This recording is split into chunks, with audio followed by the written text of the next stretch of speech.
everyone, and in particular, welcome my guest, Martin Ucik, right?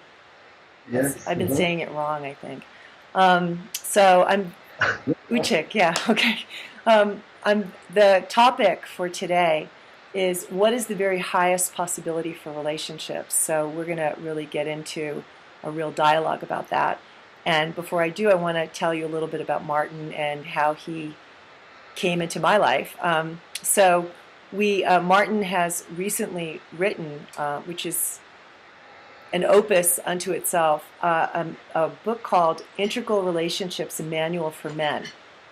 And it is a comprehensive, extremely detailed, and it handles all the different aspects of, what one would want to pay attention to in order to be able to make really good choices as far as to have relationships that can really work and can work on the highest levels possible and to keep working and to be able to keep growing. Ken Wilber, many of you who I know who are listening are fans of Ken Wilber, and he is a fan of this book and is really supporting Martin in getting this work out there so that his model is also being used in a particular way that's really going to serve people in the area of relationships, which is really beautiful. And Martin did the work, to really make that translation happen, which is really, really wonderful. He was trained by Eckhart Tolle to do his work, and he did that for 4 years. And then he's German, and when he starts to speak, you'll be able to hear that. But came to America, and after being married for a total of 21 years with 2 different wives, and he has 4 daughters, he came to America and had an amicable split with his last wife, but then was introduced to the world of American dating and relationships, which since I had my beloved, one of the men in my life that I've loved profoundly was German, and I spent time over there. I have some understanding of the fact that it's really a different world, that it really is quite different in trying to create love in America. So out of his experience of kind of after being married for so long and, coming back on the scene and being in America, he entered, a certain amount of pain and wanting to find out, how to make that a more workable situation and in a way that you can be very, very conscious. So he took the time to write this book, and he also created an organization called Singles to Couples, during that part of his experience as well. So welcome, Martin. Thank you for being here. Thank you for having me. Hi, Patricia. Yeah. Do you want to say anything your more? Cat back there. Uh-oh. Is he? Oh, he is. Okay. On the Skype, yeah. That's Alfie. Anything else that you want to say about your, just your journey in bringing this book forth, and why it was so important, because you obviously did a huge amount of work to make it happen.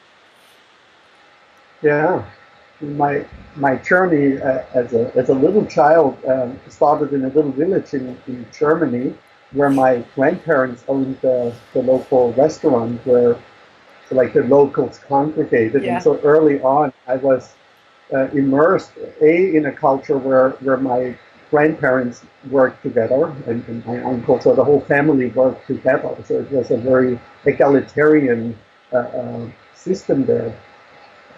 And I'm also a hobby musician, so I started to play in bands when I was 14, which is also another interesting way of relating with people and creating music.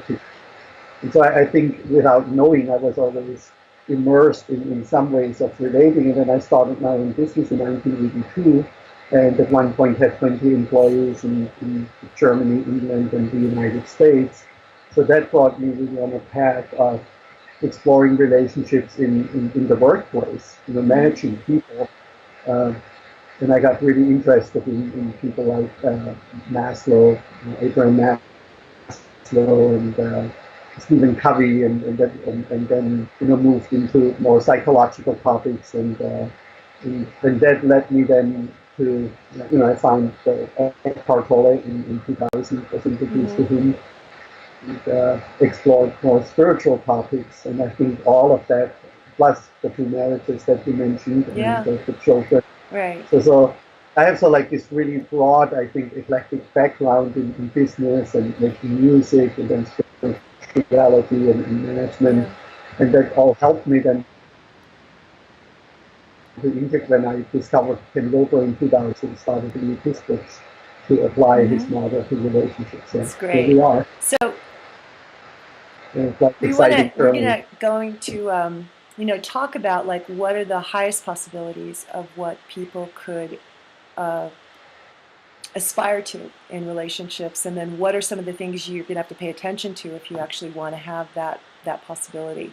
I would like to invite guests, because this is a live show, and if people would like to ask us questions along the way, we would really appreciate that. And the dial-in number is 505-346-2928, and the PIN code is 615107#. And I'll hopefully remember to say that again shortly. But please do call in and ask questions, because it's more fun when we also hear what you want to dialogue with us about and question. So what your experiences are, because it's such a multifaceted area, right? It's not just one thing. And it's so important, as you and I have discussed, that, the connection of love, of particularly, we're talking about the heterosexual version of it, since that's what we know. But like a man and a woman coming together and creating a really beautiful relationship that has the possibilities of growth and contribution is one of the great gifts that society could have. And we're, failing fairly miserably, I think, at it as human beings. I don't think we're doing very well.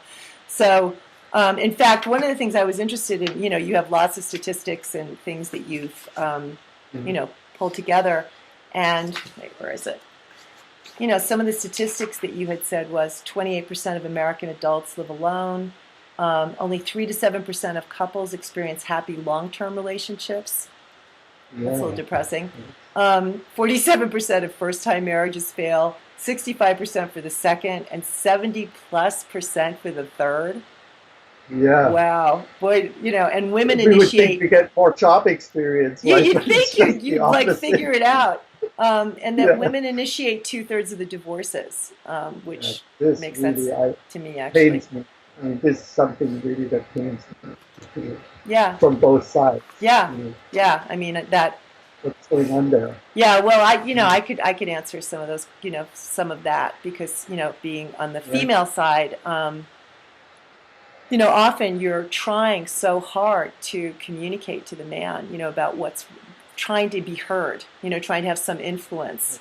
And often men don't even realize that they're not listening, and they're not allowing you to influence them to the point where you just go, okay, I give up. And then the man's like, what? You're leaving? And you're going, are you kidding? Exactly. I've been beating against the door for 20 years. Yeah. It's just like, I can't do this one more time. And the man is just, waking up for the first time. So yeah, there's some of that. So one of the questions is to start from a rooted place of, what part of us knows, even with all of that evidence, and all of our own journeys, and car crashes, as far as our own relationships and having to heal and recover and come back, is why is there such a deep drive in us? There's something so deep that wants this perfect relating. Mm-hmm. So what's your feeling about that? What's your sense of what is it that rises up and just knows that there's something possible between us? Mm-hmm. Yeah. Yeah. And I think there are at least 3 dimensions, where we feel this urge to connect. One is probably fairly easy to understand from an evolutionary perspective. You and I and nobody would be here if we would not have this drive to procreate. Mm-hmm.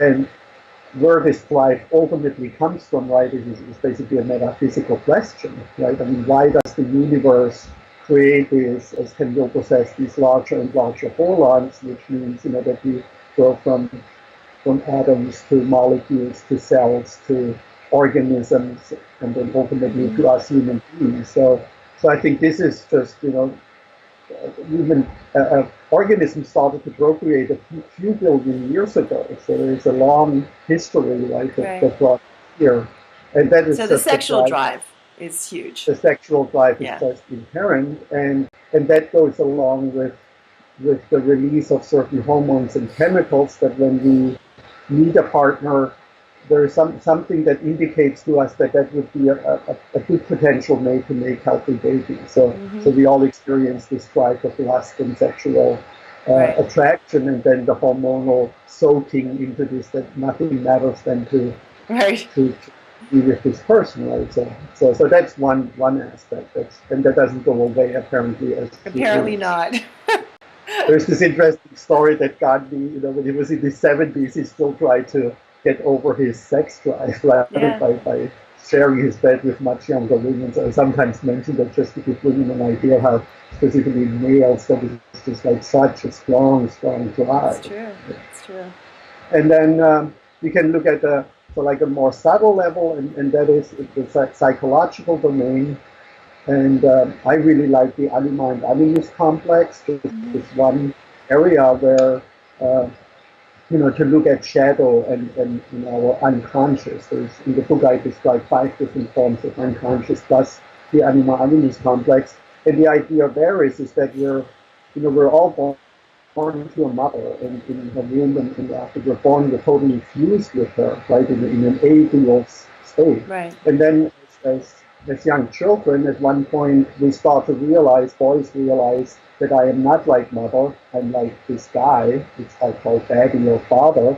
And then there's this complicated process of dissociating from the mother in one way or the other and becoming more like father, while the girl realizes I am like mother, but not like that guy. And that person becomes somewhat of a curiosity, but also...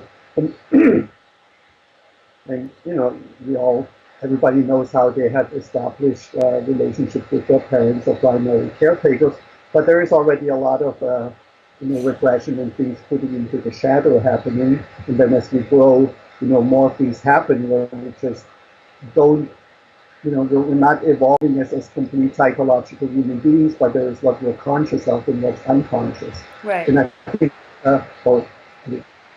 it's not what I think. Researchers have found that we tend to fall in love with people who had similar experiences in their youth as far as traumatic experience or things that they repressed, but they develop different coping mechanisms. Right. And then there is this feeling when you meet that person that this person completes you in some inner way. Right. And in a strange way they do, because if you do the healing, you can actually find the missing pieces. So, okay.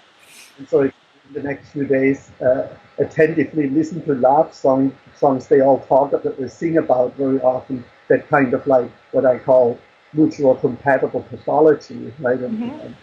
Totally. Negative sense, but of course, this is where we do the work in the psychological area. So when I found you, there was no more emptiness inside, right? Or if you leave me now, you take away the biggest part of me. That's obviously not meant in a physical way, but in a psychological way. And then the third dimension, and that's only probably emerges consciously for people who are on the spiritual path, right? At one point, if you do spiritual practice and you realize a certain oneness that that we're all connected, or people use different words. Right? So like this expansive oneness that we can experience. But then when we get off the meditation path or when we come back into the duality of life, right, we definitely experience duality. Like this oneness split into two. There's male and female, and masculine and light and dark, and so on and so forth. And in the manifest realm between man and woman, we're always half of the equation, and that goes back to old Greeks where they felt like, man and woman were one organism, and then at one point they separated, Right. right? And so there's deep longing in a spiritual sense to experience that oneness that we may experience in a meditative state or in a drug-induced state, which is a state experience. Right? A state means it comes and goes. And somehow I think there's also in the spiritual dimension a longing to manifest that oneness in the duality, right? that you live in. Here's another piece that's really good. I mean, obviously there's different drives pointing us and pulling us in different, towards that direction of coming together. I also feel that because I had the experience of an awakening experience with another, in a dual state, which, is more unusual, I think. I mean, most people awaken by themselves into that state of unity. And I was really fortunate. My German was a mystic, and we were both equally obsessed and equally attuned in a certain way. And obviously, I do have not a theory, but I have the experience that a twin soul is actually a legitimate reality. That the amount of the way we were connected and the way that we really were like two halves of something.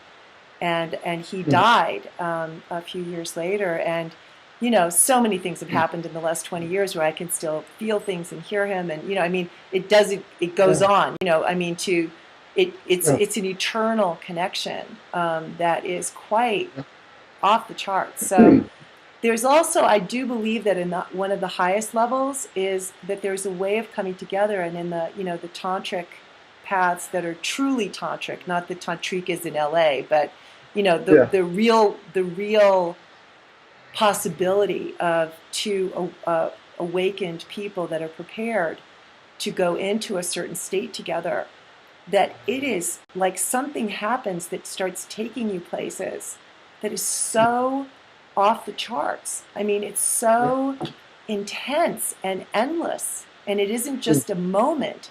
I mean, we started having that as a stable state or stage experience where it was reliable. Like it was like we were there consistently. And whether or not either he or I had the grounding and the capacities to hold that level of consciousness, and the fact that he was in a car accident and he died, and I mean, I don't know that we should have been doing that, but as far as being able to hold that level of consciousness and intensity is huge. And I understood the whole Rumi thing, that when when the other leaves, it was more than a psychological loss. It was something that was like losing God. It was like losing the original, like coming out of Eden with your beloved. So it's pretty intense. So I do think, I don't know that is something people should aspire to necessarily, because it wasn't something I could have aspired to. It happened, and actually it's been difficult. It was hard to live it, and it's hard to live without it. But I do believe that part of what the longing is that some deep place in our souls knows that together there's a way of experiencing God or the divine or something, whatever you want to call it, that's just beyond what you can experience by yourself as a Buddha. Do you know what I mean? Just even in, like, if you put Buddha and, the equivalent of the female together, then what happens? Yeah. Because there's something in the engagement that's beyond the singularity of the awakening. So that's the part I want to say. You touched on a few very interesting topics. One of them is, as you already said, there is state experiences, and they're temporary. Right. And one integral practice is basically to stabilize these state experiences into a stage, which means it's permanent, or you can at least permanently activate it. Right. Well, that's what we had. So, I mean, but there are practices. I mean, the thing that we weren't doing practices from some prescribed, notebook of, look into their eyes and breathe and do this. And I have a little bit of a, I feel that's somewhat manipulative. Do you know what I mean? I actually think people use it to manipulate. So rather than the real surrender to love and the real like what it takes to surrender completely and utterly, like surrendering to being awakened, that gets bypassed with these cute little tricks of, how do you get high with each other, which is not what I consider to be what we had. But there are ways of continuing to surrender and ways of orienting oneself so that you don't get in the way of that continuous unfoldment. It's kind of like there's ways to stop an orgasm. This is like a continuous orgasm of love and consciousness, and there are ways you could turn away from it and get it to stop or slow down. So I do think there's, there is knowledge around that. I mean, I teach some of that in some of the work that I'm doing, but yeah, so anyways, I just wanted to say that because I do think deep down we know that there's something that we have with each other, that's beyond, and the expression of creating children. I mean, I have a son, you have daughters, when you give birth, there's also like, you're just blown away, like a human being comes out of your body and you're just like going, wow, like we made love and there's a human being. I mean, that's crazy. Right. And so whatever that I was totally gift blown is, away when my first daughter was born and unprepared for what happened in this moment. I mean, I was just sobbing for days. Yeah. I mean, I was completely... It's just a miracle. It was amazing. And so whatever that miracle is that's physical, we have the same possible miracle on, I think, the higher and higher levels of what we can create together if we're not being, terrible with each other. So what you talk about, I love this in your book, and it's complicated, but I love complicated, is what is the cosmic address? One of the things that makes it hard because certain things get activated. Maybe you feel like you were saying the psychological matchup and you think, oh my God, here he is, the one I've been looking for. And you don't realize that, you've got this psychological connection. Or in another aspect of in the book that you talk about, which is, the why men are attracted to women and why women are attracted to men, just on sort of the base biological level, which I would love for you to speak about because I think it's actually interesting. But the cosmic addresses many different elements that if you're not paying attention, you start a relationship and they will show themselves, even though they've never read your book. You'll discover, oh, we're not compatible because our levels of spiritual development are way too far apart. Even though he's hot and, I love talking to him, we have great sex, but spiritually, something starts to irritate. And, or emotionally, you're too far apart, or, in your intellectual development or other things. So I'd love for you to talk about two things. One is why we're sexually attracted to each other, which I think is very interesting, and then kind of what this cosmic address is. Right. These are really these two dimensions. One is what Ken Wilber we call the exterior, right? Our physical body and the hormones and everything that's associated with that. And that leads to what Von Ferrell calls, adopted the primary fantasy or the primary sexual fantasy. And in short, that means men want sex objects. They're attracted to women who have the potential to bear healthy children. And women want success objects, which is the proverbial protector and provider. Right. And again, that's all an evolutionary thing. Another saying that I really like is men want the one thing from every woman, right? And women want everything from one man. So there's also this discussion about monogamy and polyamory and these things. And again, evolutionary impulse to procreate, and not only to procreate, but also we have that so innately programmed to physically see, which woman will be compatible even genetically, right? Where do our genes Right. match? I mean, Right. there's really some weird stuff going on that we sense that, Mm-hmm. and I feel very drawn to that. And I think for the female, there is this real added dimension of, these 18 years or so, 16 years until the little baby comes to maturity and can take care of him or herself, that at least in the past, right, in the last few hundred thousands of years, she needed some form of protection and providing to raise her children to the level that they could fulfill it. So these are just And even though hardwired. that's no longer really relevant, right, Right. in our neocortex, we can understand that's no longer relevant, but in our reptile brain, where this is deeply embedded, right, Yeah. this is completely way back there in the unconscious, we Right. don't know that. And so if you look around, the kind of culture and society that we created and that we're creating day by day, I think is probably more than 90% still driven by this, females trying to live up to certain beauty standards, Yeah. right, reproductive standards, and men living up to some productive standards, right? That the females are reproductive and the males Mm-hmm. are productive. So Right. we're amassing more and more wealth and more status, and by doing that, destroy the environment more and more. Yeah. And so I It's think true.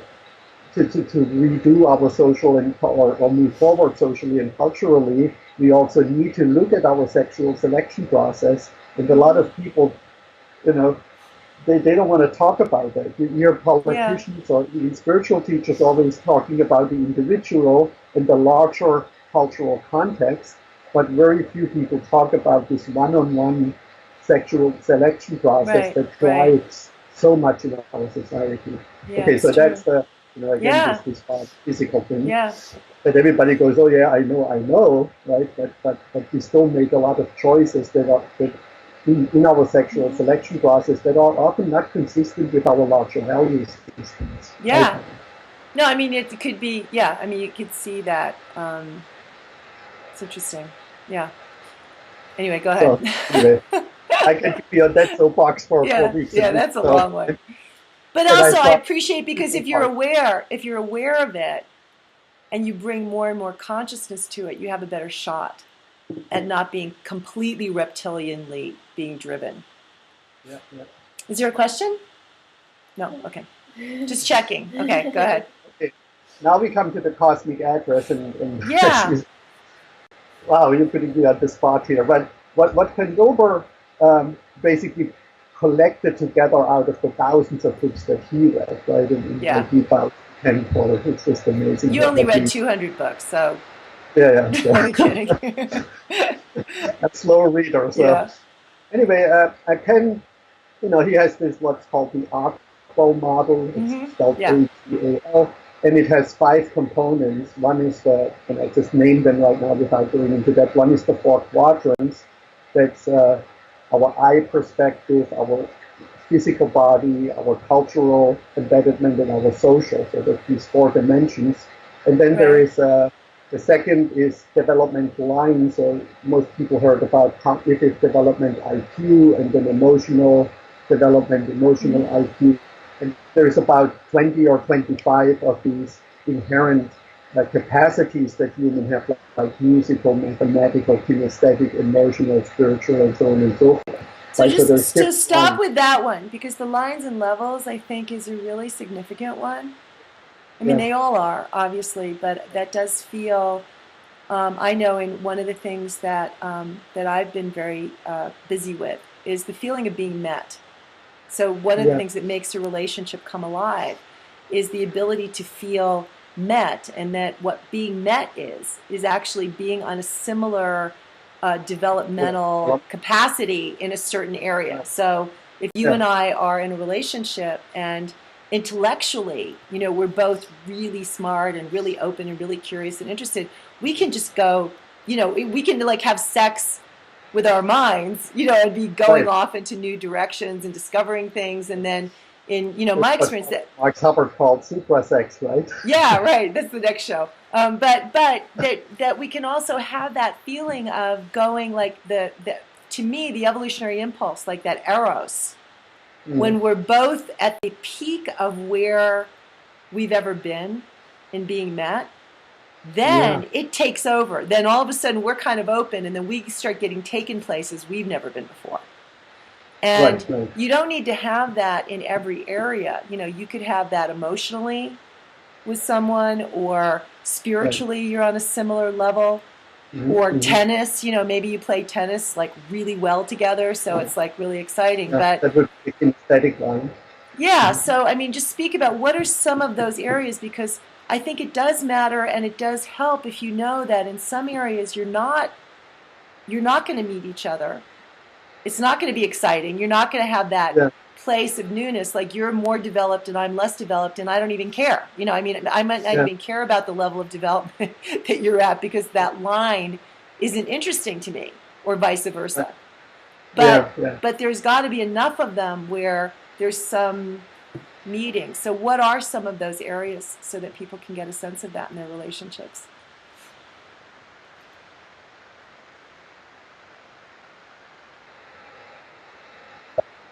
Of overall consciousness development. And Kendall were often called that altitude. And there are 8 stages in that line. And the relevant stages, they go. And it has to do with how many perspectives you can take. So there's the egoic stage, you take your own perspective. Most people understand that. And there's about 20% of the population in that stage. And then there's the conformist or mythic perspective, where your values are pretty much derived from, let's say, the Bible, just from secondary sources that tell you what's right and wrong. And then there's the third stage, that's not of the 8, that's the third. That's the rational stage, right, where people go pretty much by what's the evidence, can you prove that, right? And so like the scientific stage. Great. I'm sure people can hear this, because you can think of people you've dated or known, and you can hear each one. You know, so far I can identify with all 3. Go ahead, keep going. There's a great line in the movie, A Beautiful Mind, where he basically proposes to her, you know, and he wants to rationalize if the relationship will last, and how do I know? Right. You know, how. I like to watch movies and see where people often come from these different perspectives. Right? I need proof. Totally. She's more that level more advanced. And then there is the pluralistic stage, where we realize that all our beliefs and our thoughts are culturally conditioned. So the way we see the world depends on the culture that we grew up in, and basically everything gets questioned, because you cannot know anything for certain outside the mind. Right? That's like thinking. Yeah. And these are the 4 stages where we find basically 90% of the population. And the next higher stage is the integral stage, where you actually become aware of all these previous stages and you can integrate them together. Yeah. And what I basically postulate is that when people fall in love, actually the hormones that get released, they impair us momentarily for a certain time, right? Not to look at all potential other incompatibilities, so that well, especially if you fall in love and you start making love like crazy, that you can stay in that state for a very long time, because you're just doped up. Right, it's true. So one of the big things that I postulate in the books is that when you come out of the romance phase, or when you're together with a partner and one of them grows in these, you know, vertical stages, you grow apart, and the best communication techniques or anything else that you may try doesn't really solve your relationship conflict. Because you have such fundamentally different views in how you approach the world. So that's I would say is at the core of the book. And then I looked at 3 other of these developmental lines, and we basically talked about them already. One is the spiritual line, and that has 5 different stages in that model of development. Of course, you can make it as complex as you want. And we just call them the growth, sort of like you're aware of your physical environment, your body, the subtle, you're aware of your thoughts, which are like the Eckhart Tolle, right? So your thoughts. And then the causal level, where you basically observe that part of you that has the spiritual experience, right? And then there's the non-dual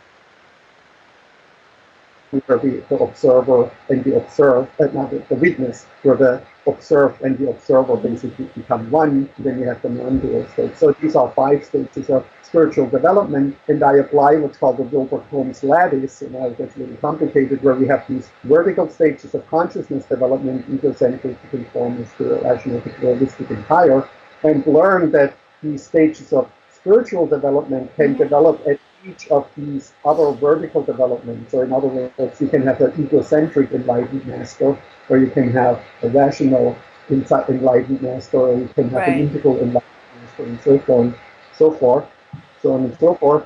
So that's the spiritual line, and as you already mentioned, if you want to share your spirituality with your partner and have a spiritual practice in advance, that it's important that you're at a similar level, or the same level, like of consciousness, or at least dressed into doing that. Then we have the sexual line, and that also has 5 stages, which goes from the breast sexuality to fucking to having sex, to be loved, to transcendental sex, or tantric sexuality that we talked about. And that's huge. For all potentials, and that's huge. Right, that's huge.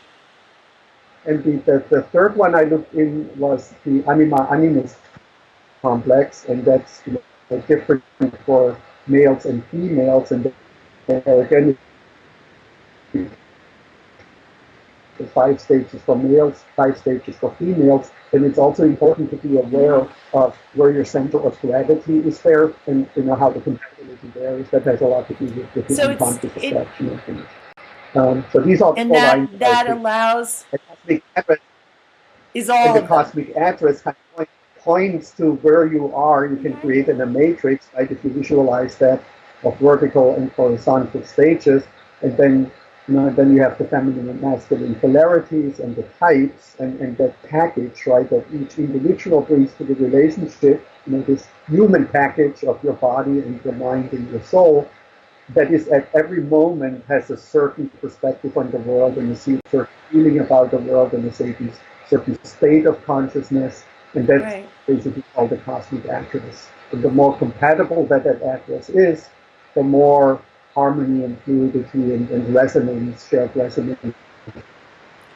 Well, what would seem, because I'm sure that a lot of that sounded really complicated to people, kind of like, oh my God, how can, forget it, I can't deal with all that, is I do think that in my being exposed to Werner Erhard 40 years ago, one of the things that I deeply appreciated from him in his training was that when you have distinctions, so when you have the taste of something, so if you and I were studying music together, we were at Juilliard, we would be learning all kinds of things about the sound and the timbre and the density. I don't know, because I'm not a musician, but we would be deeply immersed in many different things that a normal person like me, when I listen to music, even though I truly enjoy it and I can get lost in dancing and the rest of it, I'm not hearing with the level of distinctions that a true musician has. And a true musician can be masterful with music. I'm not masterful with music. I can just kind of receive it at the level that I can. And distinctions, one of the terms that I've used, which people seem to resonate with, which is good because half the time I can't explain what I do anyway, is to be a sommelier, like a wine taster. Do you know what I mean? Someone who really is like an expert, but in relationships. So that there are distinctions and flavors and dimensions and things that you're aware of that most normal people are just drinking wine. They know it's red or white and it tastes okay. So you and I, in a way, are speaking about this on a sommelier level of what are some of these distinctions that if you just begin to become aware, it won't be that you run to the book and go, okay, where am I on the thing? It's more that hopefully, you would be taking maybe one element of it and beginning to, like you said, like when you're watching a movie, you're discerning, you're tasting, where are people coming from? What are they saying? How does that feel? So that when you meet a woman and you go out on a date, you can feel it. You're not thinking about it. You're actually perceiving differently.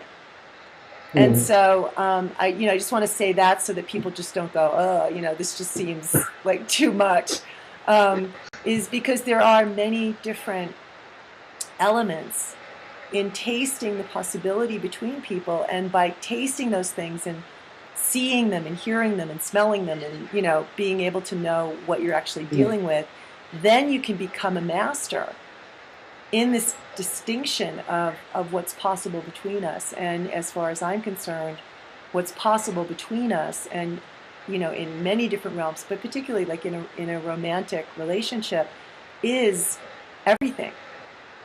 But you don't get Yeah. that by being like somebody who just doesn't know anything. I mean, you can't, Mhm. it doesn't happen. Do you know what I mean? It's like you have to be interested. You have to give it some time and energy, as much as you would learning how to taste wine. Um, and Yeah. so, there's no way around. There's no way around learning these distinctions if you want to have what's truly possible at the highest levels of relationship. You can't just be like, duh, it sort of happened to me and I don't know what's going on. Yeah. So, Yeah. I do want to say that because otherwise people just get scared and they just think, oh, it's too much trouble. And it's Yes. not. It's one of the greatest gifts that you could have as a human being, but you must develop it, Yeah. right? Or to stay with the music example, I mean, there are Mozarts, right? And he Yeah, didn't have to learn music the way other people learned. It was just innate. And I think right. there are probably couples and people out there who go Who like, what have are it. they talking about? I have this wonderful relationship and Yeah, I never did anything to understand it. It just happened.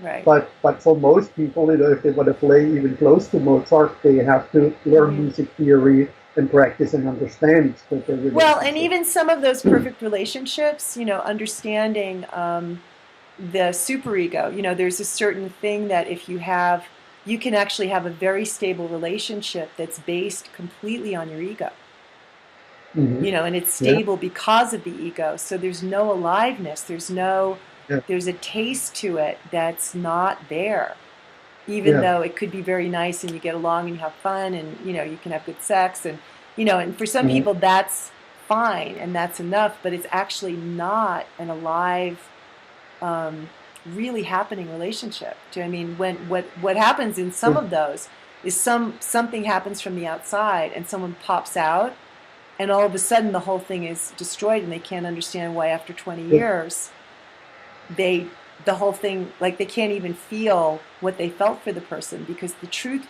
is it wasn't two beings truly Hmm. relating in the moment in a true dance. Right.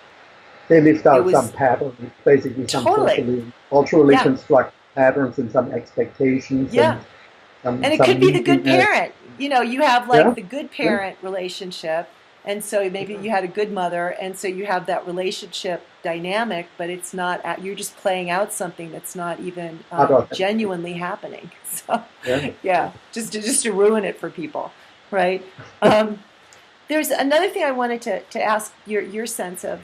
I did a show with Katie Hendricks, who I had a Hmm. wonderful experience with, and she's really a cool woman, very, brilliant. But we were Yeah. talking about, and she was saying that, in all their work that they've done, because they've done a lot of work with the ego elements of relationship as Hmm. well as other things. But she was saying that there's something now, and I feel this too. There's something that's come online in the consciousness of humanity, and there's a possibility of going beyond the ego more easily in relationship for the people that are ready to make that jump, to find out what it takes to live there, which is Hmm. different than all of the muck and mire that a lot of us have tried to really work through, and a lot of these wonderful teachers that have really figured out how to deal with the power dynamics and all the Hmm. places where we really get lost with each other.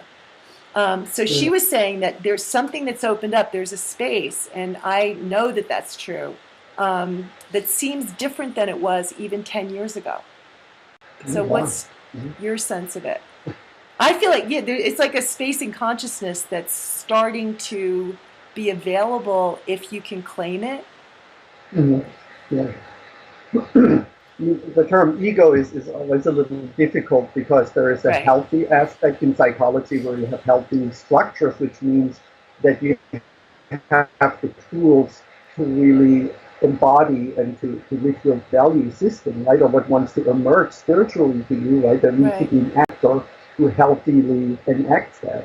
So Yeah. there's the healthy ego structure. And then, of course, there's the unhealthy ego structure that separates us from others and is Right. defensive and defends limited groups. Right. And and I think what she probably is talking about is this emergence where we have both. We transcend the Mm-hmm. limits of ego that separate us from others, Right. and but there is also the healthy ego structure that we have that we can live. So like what Cohen calls from an authentic self. Yeah. And I think the It's relationships that healthier. are emerging from there, some people and I call it interbeing. Mm-hmm. And that means in It's nice. standard relationships, we always have this expectation the other person has to make us happy and they have to be a certain way. But and if they're not that way, Right. then maybe the relationship won't work. And I mean, all we talked about so far was, in a sense, explaining all these relationships that are still somewhat Mm-hmm. conditioned. But with the emerging of the authentic Mm-hmm. self, or other people call it, where Essential we just self. feel so grounded in our being that we never question what our purpose is, and we are grounded in this, as the Tom calls it, plus one, what's beyond Mm-hmm. awakening, right? That Yeah. we feel this is my Absolutely. purpose, this is who I am, and I don't question that, Yeah. Yeah. and I don't want to be any different. Now And there. imagine you meet another person who has the same, Yeah.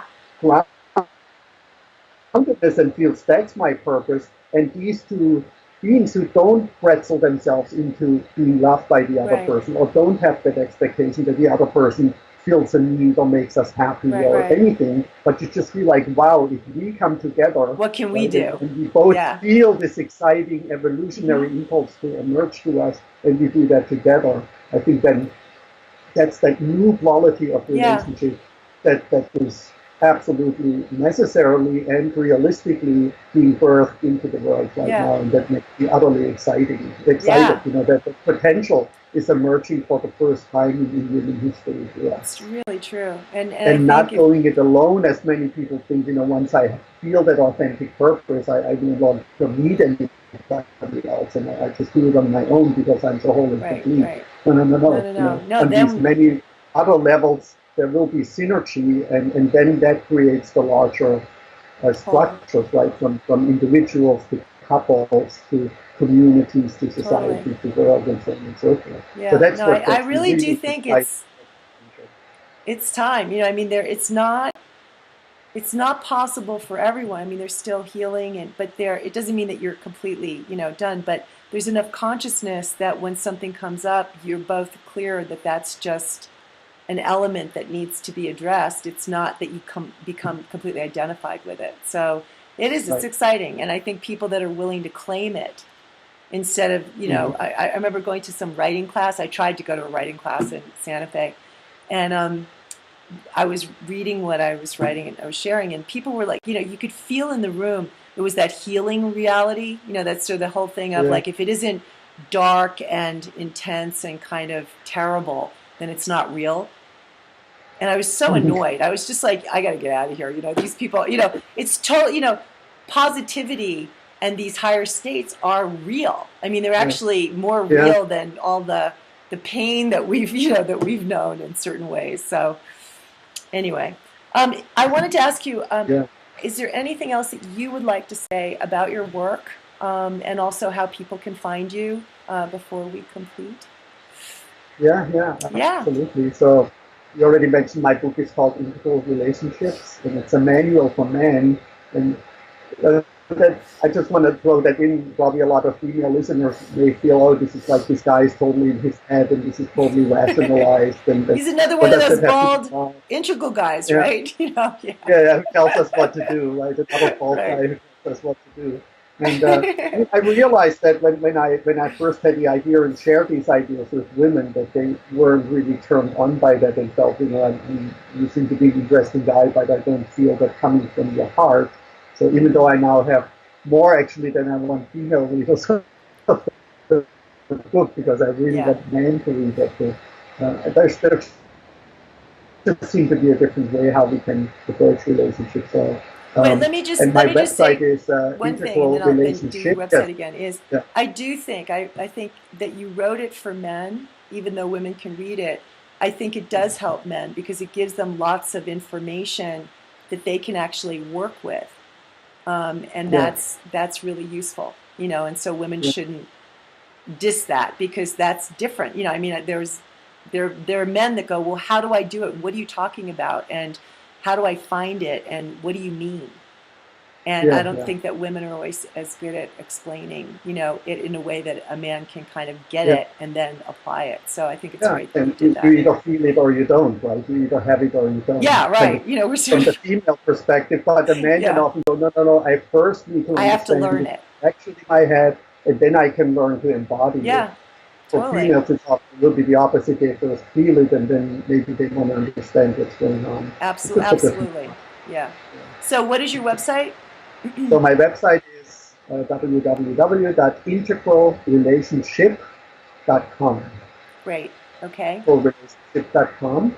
And so the book is now, it just came out in German and it's read in over 30 Cool. countries. This is all new for me, Ooh, right? it's And I great. actually wrote that book for me. You know, I wanted to Uh-huh. figure this out for myself. And I'm really so moved and touched from getting Hmm. emails and stuff from all over the world every day and learning, you know, how that is to be a published author and a teacher. And I It's also great. started to do weekend Hmm. seminars. And they're very touchy-feely. There's over 20 exercises that will be one this weekend in San Francisco, Berkeley, and then in 2 weeks, so they're now 16, 17, and 18 in New York. Great. And that's all on my website. And I go on a tour to Germany and It's Switzerland and wonderful. Denmark. So It's my life wonderful. is Okay. expanding right now. And Good. that's, Wonderful. Thank you. I want to just make a couple of announcements and then thank you again before we complete. As we actually said, it kind of came up in the conversation.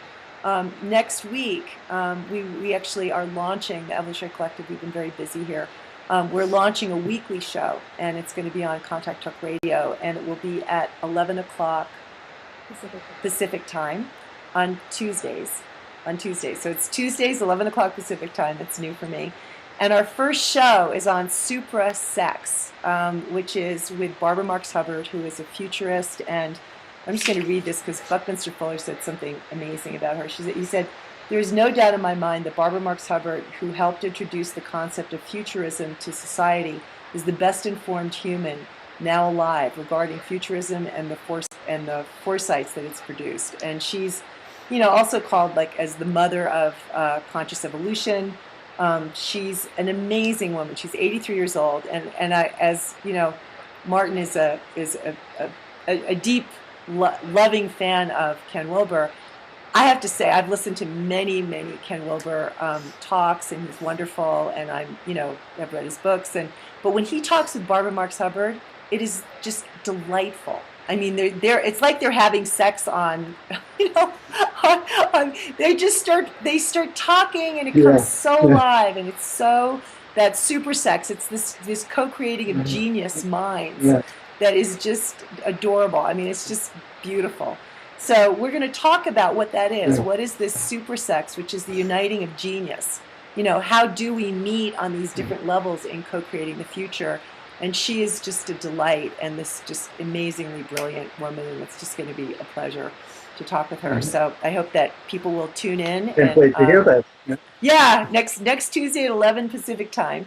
And then just one last thing is the last opportunity for those of you who would like to join Jeff Carrera and I. It's the last chance to come to the Evolutionary Collective orientation, where on a collective level we are accessing that new dimension, and it is mind-blowing. I mean, there's a participant, there's a woman, it's very funny, who we tried to get to go to New York from Philadelphia, who had been somebody that Jeff knew, and she was too busy and blah, blah, blah, you know, the usual things that we always come up with for why we don't do things. And two of the men that she has known for a very long time came back from the weekend, and one of the men said, I had no idea. And she looked at the two of them, and they were so incredibly different from the experience of our time together and working with this sort of new dimension of relationship, that she's actually flying to Santa Fe next weekend from Philadelphia to do the last weekend.